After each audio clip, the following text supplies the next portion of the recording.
What's up, everybody? This is the Chicago Sports Talk Michael talking about, and I do apologize if you hear me being a little irritated because I'm honestly tired of going on social media, going on YouTube, and basically looking at every NFL analyst and basically people sending me DMs and in my comments and be like, Michael, you guys are getting Caleb Williams.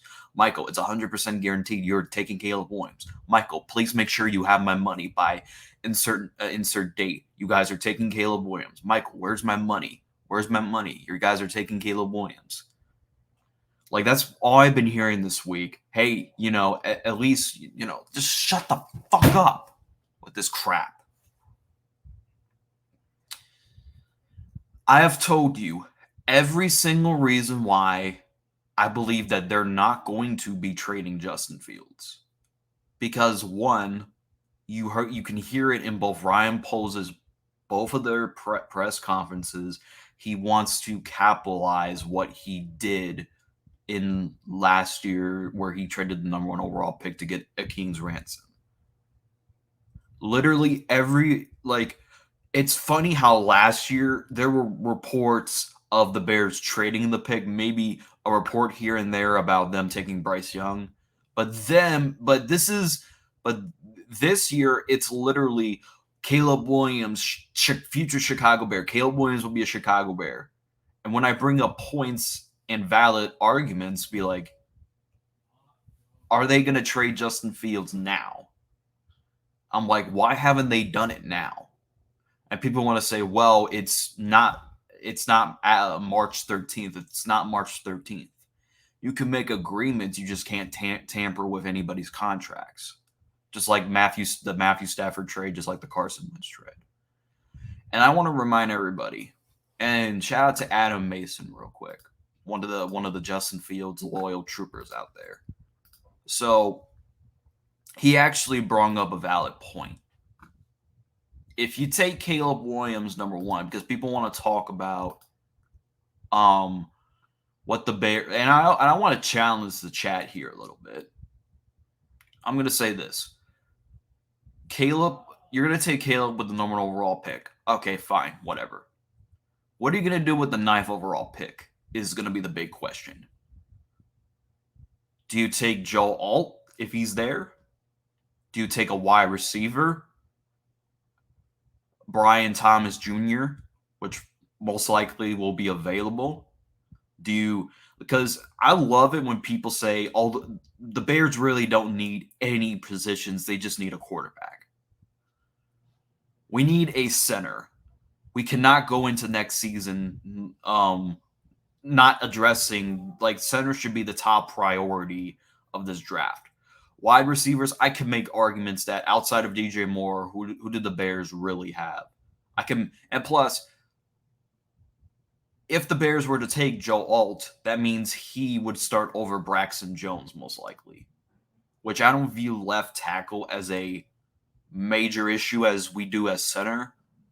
But if they view him as he can be molded and to be better than Braxton Jones, then take it. So if you're going to take Caleb Williams, what options do you really have? Do you trade down from number 9, which probably the Bears would likely do if they go the Caleb Williams route? And who do you take then? Brian Thomas Jr. and you're passing up on Malik Neighbors and Marvin Harrison and Roma Doomsday. And let's go to day 2. Day 2 prospects. Assuming that we trade Justin Fields. Let's say we trade him to, I don't know, the Falcons, and the Falcons give us their second round and their third round.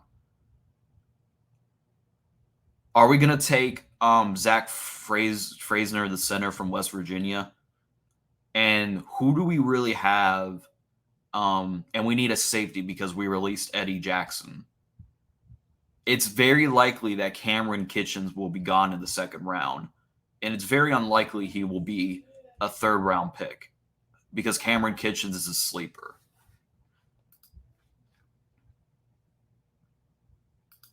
And here are the day 3 prospects. See, you're not going to have much to work with or draft capital wise if they do, in fact, take Caleb Williams with the first overall pick. So my point being is, I want to challenge the chat. Pretend, and I also want to play devil's advocate. Let's say I want to challenge the chat a little bit. What are you going to do after you take Caleb Williams? Are you going to pair him with a wide receiver? Which you're not getting the best wide receivers in the draft unless you take that sleeper that had that monster combine. But like I said, the combine's a whole different story. So pretend you're taking Caleb Williams.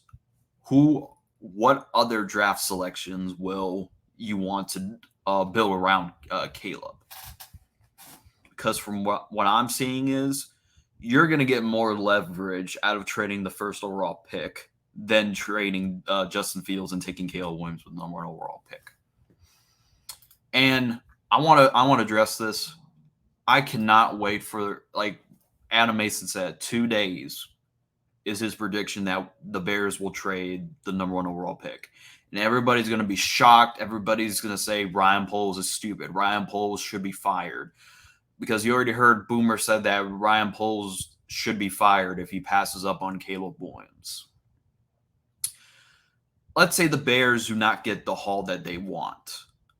They're going to trade down with the Commanders and maybe trade down again with the Atlanta Falcons, who will probably take Drake May and or Jaden Daniels for that fact. And basically, you would have the 8th pick, which probably Roma Doomsday will be there most likely. And you have the 9th pick, which you could trade down and then get Jackson Powers Johnson, which will address your center position immediately. Like, I can't stress everybody enough with how much the center is important and how much wide receiver is important in this year's draft, because we need a complementary receiver right by DJ Moore. We need a center, because people think that, and I also hear the argument that, the Bears don't really need any of those positions. They just need a quarterback. Acting like the Bears have everything right. They just need a quarterback. And think that the common denominator is always like last week has been Caleb Williams is 100% a Bear. Caleb Williams is 100% Bear. Caleb Williams this. Caleb Williams that. Ryan Poles compared Caleb Williams to Patrick Mahomes. He didn't. If it was up to Ryan Poles, he would have never addressed Caleb Williams' play style. He was asked, "Does he remind you of Patrick Mahomes?"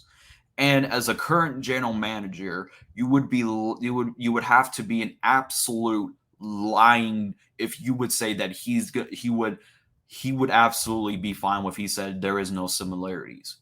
Every general manager that has been asked about Caleb Williams has said the exact same thing that Ryan Poles has said.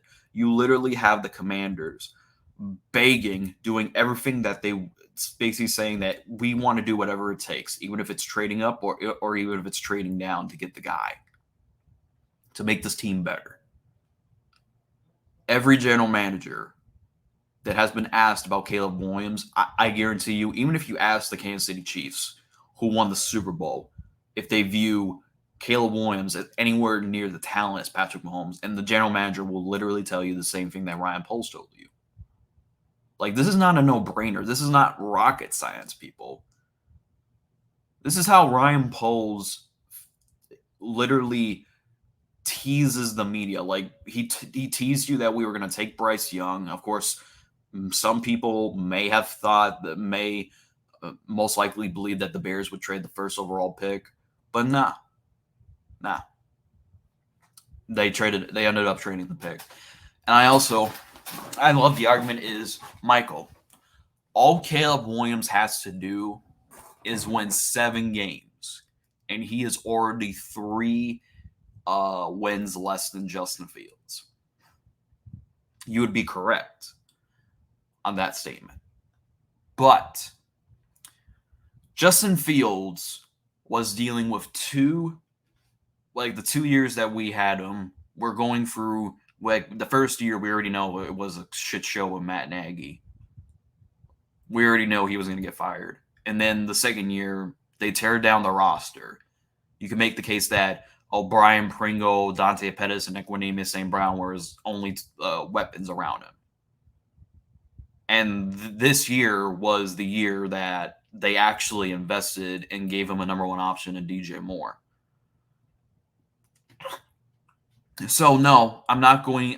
You can sit here and tell me that, oh, why would you want to keep? All I'm going to say is, like, I lose brain cells and I lose in IQ points when you argue with somebody that thinks that wins are a quarterback stat. And if they saying that wins are a quarterback stat, if we're counting wins as a quarterback stat, which everybody wants to say that, oh, why would you keep a quarterback that has 10 wins? Then why the fuck would you want to draft Caleb Williams? After that Notre Dame game, he was on a massive losing streak. Only won 2 games out of the 9 games that he lost. And the backup did way better in the last game than Caleb Williams did. So doesn't that tell you something?